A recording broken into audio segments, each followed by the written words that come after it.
Luke chapter 5 has been on my mind. I have been praying, for some days now about the encounter that Jesus had with Peter and the instruction or the command that Jesus gave him to launch out into the deep. And it's been my heart desire. And there was a day I was reading this and I began to sing that song. I don't know how to sing all of them, but you call me out in I don't know.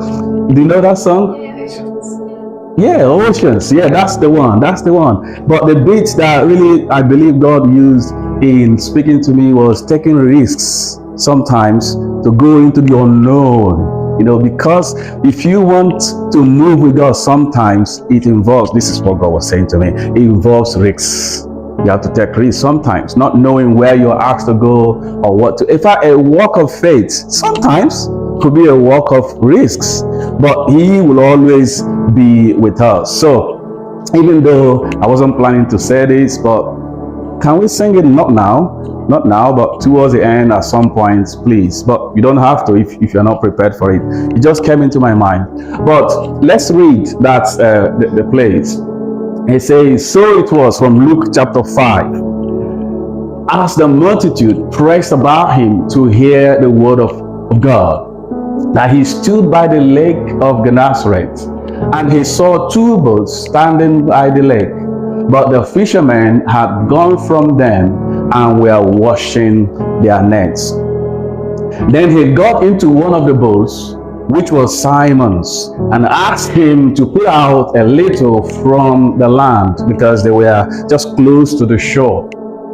And he sat down and taught the multitudes from the boat. At this time, this was the second time that Jesus was appearing to Simon. The first time was the time that Andrew brought him. So I believe at this time Jesus knew him a little bit and he knew Jesus a little bit, but he went back to his fishing business. As we know, they were fishermen and they toiled all night. They were trying to catch fish and they were, but nothing. They didn't catch anything. And so he was just retiring for the day, washing their nets and getting ready to get back to their families. I don't know what they would have told them. I didn't catch anything, no food for us today. But while he was doing that, because he was, I believe, reading into this, my own mind into this, he was just consumed by the fact that he didn't catch anything, they didn't catch anything. He didn't just realize that Jesus was approaching and with a crowd of people. He didn't look up. He was just tired. He was just confused about what had happened through the night. But Jesus came along and called him and said, can I borrow from you your boat so that I will use that to teach people? When he stopped speaking after teaching now, after Jesus borrowed his boat and used it as a sort of a platform to spread his message, he now said to him, launch out into the deep and let down your nets for a catch. Yes, you've served me. I want to serve you indirectly. I want to surprise you that you toiled all night. You didn't catch anything. But this is my mind again. I'm reading to it. For the fact you've lent me your boats. For the fact you've served me. For the fact that I've disturbed your day and you are bold enough to lend me your boat. Now, I want to surprise you with a miracle. You're going to catch something today. So, you're not going to do it at the shore. You're going to go deep and let down your nets, plural, for a catch. Go deep, let down your nets. I know why I'll tell you why I'm laying emphasis on that. But Simon answered to him, Master, a good reason, isn't it? We've toiled all night. We've caught nothing. I am the fisherman. You were just a rabbi. I know when to catch fish. It's at night. I've toiled all around, all night. I didn't catch anything. What are you saying? Who are you to give me instruction in fishing? You are only to give me instruction in preaching. or in theology, but not in fishing. I'm the fisherman. Nevertheless, at your word, I will let down the net. He didn't catch what Jesus said. He was limiting the miracle. Jesus said, cast your nets. But he was only prepared to cast a net. What are you doing? Jesus has given you like a blank check. Write whatever you want. If you want £1 million, just put it in there. But you just want to limit yourself by writing £1,000 maybe. But he has told you, I am the God of all flesh. Is there anything too hard for me? I can do all things. I am ready to shake your world. I am ready to surprise you with miracles. Let down, get every net you can find, let them down. But you are only ready to let down your net. Master, we have toiled all night.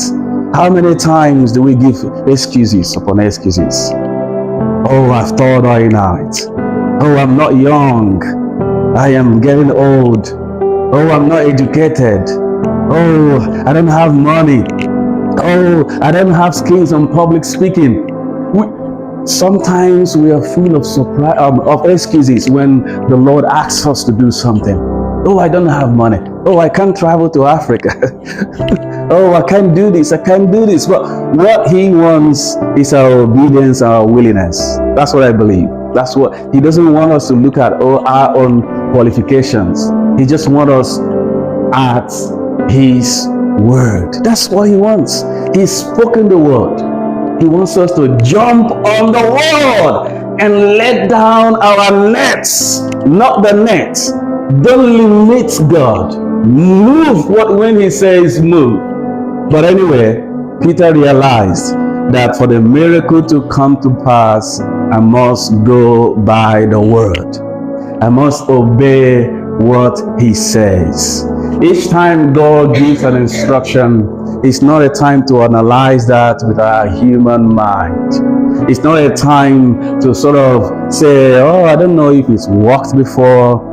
You know, as they say, tradition is an enemy of change. When it is used, how we are used to doing it. You know, there was a time I was sent to a church, this is many years ago, not in this country, and they were known for doing things in a set order, in a set way. And I came along trying to shake the table a little bit. Can we just do this differently? Can we do this differently? I had some people in the council, like the leadership team, said to me, oh, we've not done this before. This is not how we used to do it. And I looked at them and I said, well, if you do the same all the time, you will remain the same. Right? And I'm going to close with a quote from Albert Einstein that suggests the same.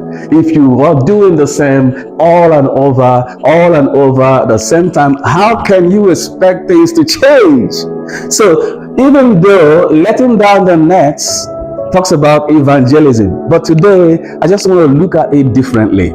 Letting down the nets of commitment to God, of stepping forward with our commitment to him, going deeper in our journey with the Lord, going a step further and not just relying on our own abilities, but jumping out in faith and letting down the nets of our faith to him. And when he had done this, obedience, they caught a great number of fish and their net was breaking. What if they let down more than one? They would have caught so many. But anyway, even though they let down only one net, it was even the point of breaking point because of the miracle that came by their obedience. And so they signaled to their partners, to South Coast Family Church, to St. Matthew's, to the Grange. We're all partners, right? They signal to all their partners and they have to come and lend a help. And they came and filled the boats. So they began. That's the miracle And so the deep, I'm reading my own understanding. The deep is a place of deeper commitment. If we want something to change in our lives and in our churches, we have to go a little deeper in our faith, deeper in our commitments, deeper, just a little above the average with our faith. We have to challenge ourselves by preaching, by doing things radical sometimes. If we must experience the net-breaking miracle, bringing in disciples for Jesus Christ takes a lot of commitment. We have to be committed. So the deep for me is that place of commitment. The deep for me is that place that I will say, oh Lord, without you, I can do nothing. Let down your nets, launch out into the deep, and let down your nets for a catch. And that's what I want to share with us today. Insanity is doing the same over and over and expecting different results. Albert Einstein says, so if we must go deep and experience a miracle from God, we have to take a little different step than what we are used to. I want us to pray now, praying for ourselves and asking God to help us as we launch out and as we make up our minds to go a little bit deeper with Him, that He will be with us, equip us, and that He will help us along the way. It's not about us, it's about Him.